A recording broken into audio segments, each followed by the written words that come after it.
नमस्कार दोस्तों, मैं आर के सोनी यूट्यूब की हिंदी की दुनिया चैनल में आपका एक बार फिर से स्वागत करता हूं। दोस्तों, आज मैं जो वीडियो आपके लिए लाया हूं उस वो एक ऐसी सर्विस है जो पूरे भारत में हर स्टेट को धीरे धीरे लागू करना है। और दोस्तों, ये सर्विस सीएससी की सभी सर्विसेज में से बेस्ट सर्विस मैं इसे मानता हूं। दोस्तों, एक ऐसी सर्विस है जो पूरे भारत में सभी के लिए एक वरदान साबित होने जा रहा है। तो ये सर्विस क्या है और किन किन स्टेटों ने इसे अभी लॉन्च कर दिया है और इसका पूरा जानकारी, कैसे इसमें आप रजिस्ट्रेशन करेंगे, किन किन लोगों का इसमें रजिस्ट्रेशन हो सकता है और इस सर्विस से क्या क्या लाभ हैं, ये सारा जानकारी मैं आपको इस वीडियो में आज देने वाला हूं। दोस्तों, हमें आपसे निवेदन है कि आप इस वीडियो को पूरा देखिएगा ताकि इस सर्विस के बारे में और इससे जुड़ी जितने भी लाभ हैं उसके बारे में आपको पता चल सके और आप इसका रजिस्ट्रेशन किसी का भी जो इस सर्विस के हकदार हैं उनके लिए आप कर सकें। तो बिहार, यूपी, छत्तीसगढ़, हरियाणा, उड़ीसा जैसे स्टेट में चालू हो गया है। तो आगे बढ़ने से पहले दोस्तों, यदि आपने मेरा चैनल अभी तक सब्सक्राइब नहीं किया है तो आप इसे सब्सक्राइब कर लें ताकि सीएससी से जुड़ी जो नए नए सर्विसेज आते हैं उसके बारे में मैं आपको बता सकूं और आपको उससे लाभ हो। और जिन लोगों ने दोस्तों मेरा चैनल सब्सक्राइब कर लिया है उन्हें बहुत बहुत धन्यवाद। तो चलिए दोस्तों, अब मैं सीएससी के मेन वेबसाइट पे चलता हूं। दोस्तों, आपके सब्सक्रिप्शन से ही हमें हिम्मत मिलती है और हम वीडियो बनाने के लिए प्रेरित होते हैं, इसलिए सब्सक्राइब करना न भूलिएगा दोस्तों। तो चलिए अब हम आगे चलते हैं अपने सीएससी के नए पोर्टल पे। तो दोस्तों, यहाँ पे देखिएगा कि आपको गवर्नमेंट में ये आपको लेबर रजिस्ट्रेशन का ये सर्विस मिलेगा। दोस्तों, लेबर रजिस्ट्रेशन का ये सर्विस नया शुरू हुआ है अपने सीएससी के थ्रू। तो दोस्तों, सबसे पहले तो मैं इस सर्विसेज के बारे में आपको बताता हूँ कि इस सर्विस से क्या लाभ है और इसमें क्या क्या योजनाएं आती हैं। तो दोस्तों, सबसे पहला तो इसमें मातृत्व का लाभ मिलता है। रजिस्ट्रेशन करते हैं, जैसे यदि कोई महिला वर्कर इसमें रजिस्ट्रेशन कर किए हुए हैं तो 10,000 रुपया पर शिशु पर 2 बच्चे तक उन्हें मिलेगा। दूसरा फायदा पेरवी से विकलांगता पेंशन का है। दोस्तों, इसके रजिस्ट्रेशन करने से आपको प्रति माह 1,000 रुपया का विकलांग होने पर आपको पेंशन मिलेगा। इसकी प्रक्रिया ये है कि यदि लकवा, कोढ़ी हो गया है, टीबी है या किसी अन्य दुर्घटना आदि से अस्थायी रूप से यदि आप विकलांग हो गए तो 1,000 रुपया प्रति माह आपको मिलेगा पैसा और 75,000 रुपया आपको अस्थायी आंशिक रूप से अनुदान के रूप में भी राशि मिलेगा। तीसरा दोस्तों, इसका ये फायदा है कि मृत्यु पर भी इसमें आपको लाभ मिलेगा।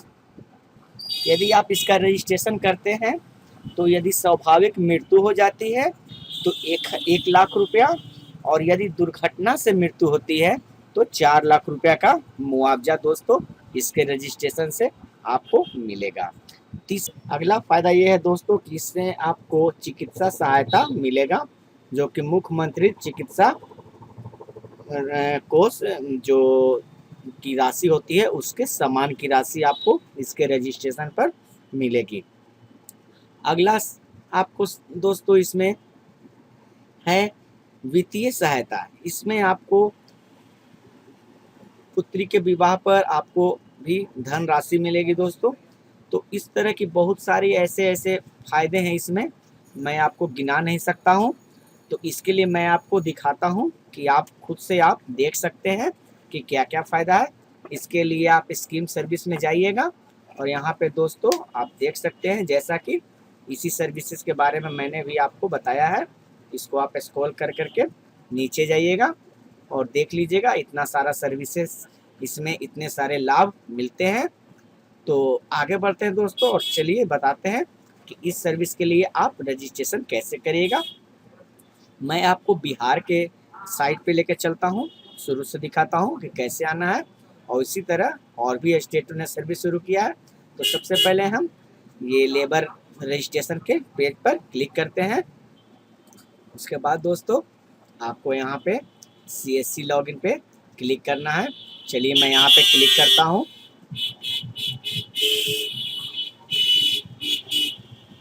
इसके बाद दोस्तों यहाँ देखिएगा, welcome Bihar building and other construction worker welfare board का ये पेज खुल के आपके सामने आएगा। यहाँ पे दोस्तों आपको ये रजिस्ट्रेशन पे क्लिक करना है। यहाँ पे वर्कर रजिस्ट्रेशन दिखेगा, यहाँ पे आपको क्लिक करना है। सबसे पहले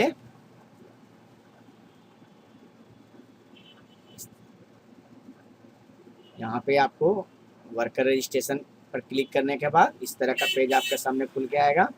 तो मैं बताता हूँ कि यहाँ पे आपको क्या क्या भरना है। तो सबसे पहले यहाँ पे तो आवेदक का नाम भर दीजिएगा, उसके नीचे उसका डेट ऑफ बर्थ, उसके नीचे यहाँ पे उस डिस्ट्रिक्ट का चुन लीजिएगा जिस डिस्ट्रिक्ट के वो निवासी हैं। उसके बाद वो शहरी हैं या वो देहाती हैं, अर्बन या रूरल जो भी है सिलेक्ट कर लीजिएगा। उसके बाद म्यूनसिपल चुन लीजिएगा। उसके बाद यहाँ उनका एक फ़ोटो डाल दीजिएगा, अपलोड कर दीजिएगा। इसके नीचे आइएगा दोस्तों, यहाँ जिस वार्ड के हैं वो वार्ड डाल दीजिएगा। इसके बाद उनका पूरा पता इसमें भर दीजिएगा। यहाँ पे उनका पिता का नाम, यहाँ पे आधार नंबर डाल दीजिएगा, और उसके बाद यहाँ पे नेचर ऑफ वर्क वो क्या है वो यहाँ पे डाल दीजिएगा। इसे आप ध्यान से देख लीजिएगा, क्योंकि इसी से उनको उससे जुड़े हुए योजना का उनको लाभ मिलेगा। जैसे वो राजमिस्त्री हैं, ये राजमिस्त्री हेल्पर है, बढ़ई है, लोहार है, पेंटर है, निर्माण में लगे इलेक्ट्रीशियन है। इसी तरह से आप देख करके इसको भर लीजिएगा। उसके बाद अदर डिटेल कॉलम को क्लिक करिएगा। यहाँ पे उनका डेट ऑफ बर्थ, यहाँ पे उनका आधार को अपलोड कर दीजिएगा। 2 MB से कम में आधार फाइल होनी चाहिए। यहाँ पे उनका कैटेगरी डाल दीजिएगा, यहाँ पे उनका मोबाइल नंबर, यहाँ पे यदि कर्मचारी राज्य बीमा का कोई संख्या है उनके पास तो वो डाल देना है आपको, जो भी है। अगर आप अनपढ़ हैं तो अनपढ़ भी डाल सकते हैं इसके अंदर। यहाँ पे अपना जेंडर डाल दीजिएगा, यहाँ पे अपना वैवाहिक स्थिति डाल दीजिएगा। उसके बाद आपको प्रीवियस एम्प्लॉयमेंट डिटेल में जाना है। चलिए मैं दिखाता हूँ इसमें क्या है। तो दोस्तों यहाँ पे देखिएगा कि ये पहला है आपको कि पिछले 12 महीने में कहाँ पे काम किए हैं, किसके मतलब क्या कहते हैं कि किसके कंस्ट्रक्शन में काम किया है या किनके घर में मजदूर के काम किया है, उसका नाम देना है, उनका एम्प्लॉयर का नाम देना है, उनका एड्रेस देना है, किस डिस्ट्रिक्ट में काम किए वो देना है। उसके बाद ब्लॉक देना है, पंचायत देता है। ये सब डिटेल आपको इस तरह से भर देना है। कब से कब तक आप वर्क किए हैं वो भी दे देना है। इसके बाद आपको दोस्तों नीचे आइएगा, इसके बाद आपको यहाँ पे बैंक इन्फॉर्मेशन में उनका आपको बैंक का डिटेल देना है, उनका IFSC कोड, अपना यहाँ पे बैंक का नाम अपना देना है, यहाँ पे बैंक के किस शाखा में आपका अकाउंट है, उसके बाद बैंक का पूरा पता, अपना अकाउंट नंबर, और यहाँ पे बैंक का पासबुक अपलोड करना है जो कि 2 MB से कम साइज की होनी चाहिए। उसके नीचे दोस्तों आपको आना है और यहाँ पर ध्यान दीजिएगा कि नॉमिनी डिटेल को ज़रूर भरना है।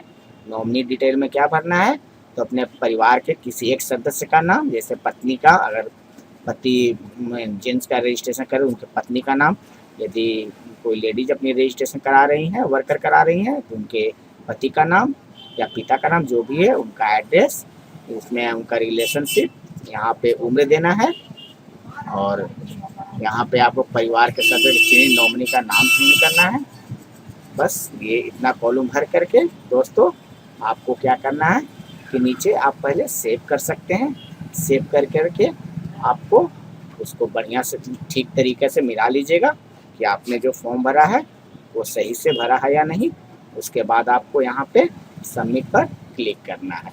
चलिए मैं भर कर फॉर्म को सबमिट पर क्लिक करता हूँ।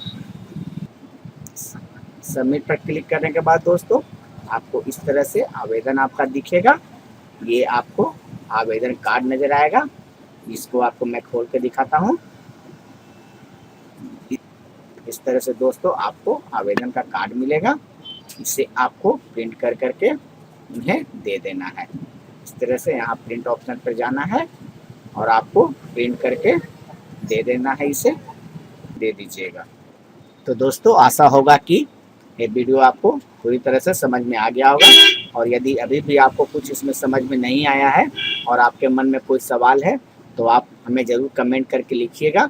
मैं कोशिश करूँगा कि आपके सवालों का सही से जवाब दे सकूँ। तो आज के लिए इतना ही। जय हिंद,